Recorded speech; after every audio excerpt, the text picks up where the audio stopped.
Paul. Yes. I've got a couple hours before there's a lunch today.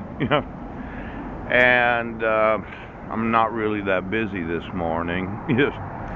But I was really thinking about different nations and how I've emailed them. Yeah. And it seemed that Liechtenstein had a really nice constitution, one of these constitutional obligations. Yeah. But they only have about 40,000 actual citizens of the nation of Liechtenstein. Could you just get me every bank account and all the vehicles of Liechtenstein? And then, is there any cell phones in the dashes of those that have vehicles in Liechtenstein?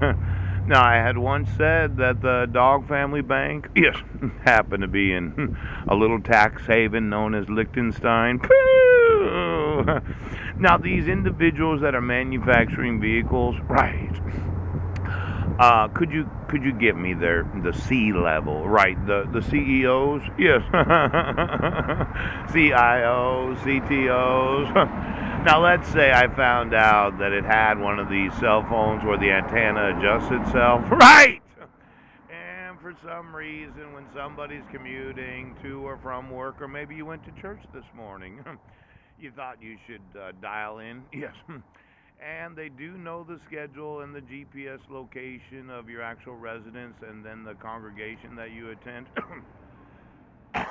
Could you get me all of those vehicles that do know that on most Sundays persons travel from their residence to the congregation to hear the word about how we're going the way of the dog that's going to end up in the lake of fire? Yes.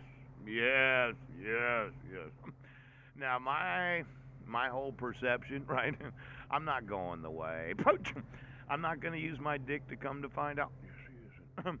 And I'm going to want to buy a vehicle at some point, and I'd like to know what Liechtenstein knows about the actual bank accounts of the C-level employees, the upper level management of every car manufacturer in the world.